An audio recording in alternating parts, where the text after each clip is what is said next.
There's something quite seductive about a beautifully detailed plan. The more specific it is, the more real it feels, even if it's completely made up. So as we enter the end of the year, beginning of the next year planning season, many organizations are spending lots of time crafting detailed strategies and cascading goals for the coming year. But what if all that detailed planning is actually working against us? In this episode, we'll explain how, for most organizations, you're much better off spending your time clarifying your vision than you are creating a detailed strategy and goals. But first, a quick reminder that the Humanizing Work show is a free resource sponsored by the Humanizing Work Company, where we help organizations get better at leadership, product management, and collaboration. Visit the contact page on our website, humanizingwork.com, and schedule a conversation with us if your organization wants to see stronger results in those areas. Let's start by describing what we call the planning paradox, which is the phenomenon where detailed long-term planning feels productive and essential, yet often proves ineffective or even counterproductive in complex and uncertain environments. The paradox lies in the comforting perception that a well-laid plan creates control over the future, while in reality, the more detailed and the more inflexible the plan, the less adaptable it proves to be when conditions inevitably change. At best, we've wasted a lot of time creating a plan that didn't turn out to benefit us in any way. At worst, we hang on to the plan for far too long and miss out on other opportunities. Detailed planning is the right move in two specific contexts. First, crafting a detailed plan can rally support and buy-in for an initiative.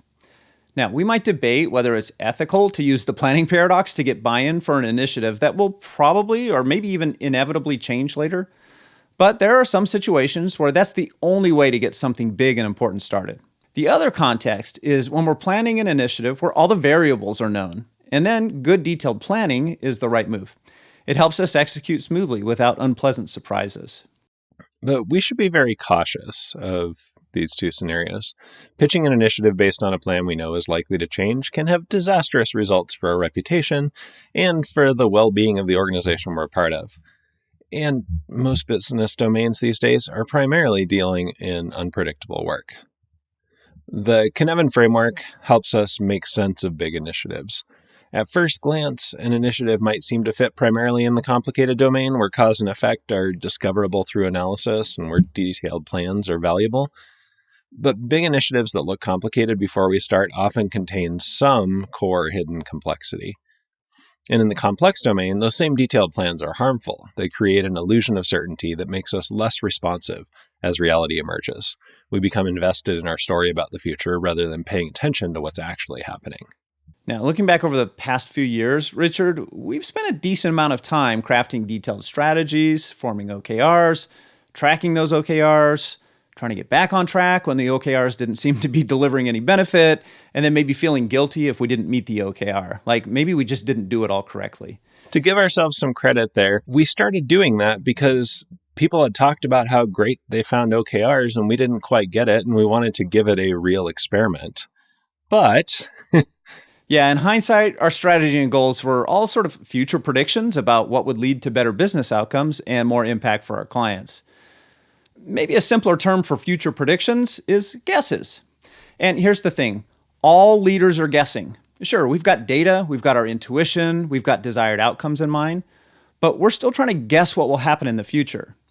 Thinking about our guesses, some of them were right and others weren't. And while we've gotten faster at abandoning a strategy or goal that wasn't paying off, we've certainly spent plenty of our collective time and energy creating plans and goals for things that turned out to not be worth the effort. Much of my success in business has been a result of pushing back on things that have felt like a waste of time. So these days, I'm a little bit hesitant to recommend lots of time spent in conference rooms, video conferences, and email or chat threads, creating those detailed strategies and cascading OKRs or KPIs. I've come to believe that there's limited benefit in that level of detailed guessing about the future. And I'm sure many of our listeners have had a similar reaction. So should we just cancel all of our annual planning? That would probably be throwing the baby out with the bathwater, to use what I've always considered kind of a weird adage. Oh, I was so close to just pulling that off our calendars. But I think you're right. There are some clear benefits to thinking about the big picture. It's really easy to slip into a reactive execution mode where we're always just doing the next most urgent task, like responding to the next email that hits our inbox. And we can transcend that reactive approach by pausing from time to time to look up from our desks and do some introspection and decide what outcomes we're trying to create. And then we can evaluate what actions we can take to make those outcomes most likely. And the end of the year and beginning of the next year is a decent time to do some of that looking up and introspecting and thinking about where we want to go. The big problem, though, is spending lots of time creating the details that give us this illusion of certainty. Instead, we're finding it much more useful to create clarity about purpose and vision. Where are we trying to go? What outcomes are we trying to create? What difference do we want to make in the world? Unlike our strategies, which need to adapt as we learn, purpose and vision tend to be more stable. They're the North Star, helping us evaluate whether our current approaches are going in the right direction. Right. Informed by complexity and that clear North Star, we can approach strategy in a new, more effective way.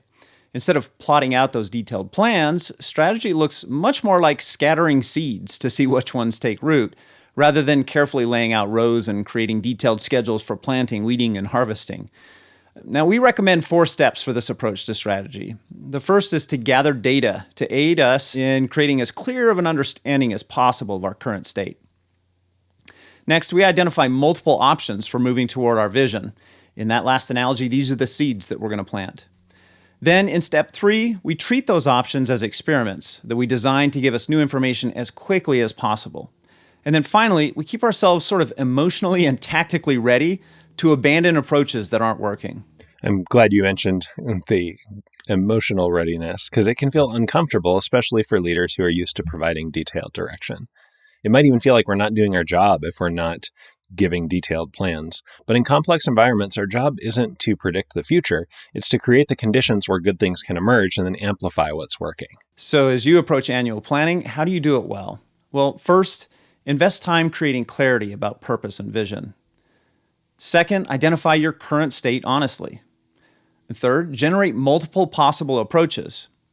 Then, create clear experiments to test those approaches. Next, build in frequent check-ins to evaluate what you're learning. And finally, be ready to pivot when the data suggests you should. The key here is holding your strategies loosely while holding your vision firmly. We'd love to hear about your experiences with annual planning. How do you balance the need for direction with the need for adaptability? Share your thoughts in the comments on the episode on YouTube or LinkedIn. And if you found this episode valuable, please like and subscribe to the show and share it with others who might benefit.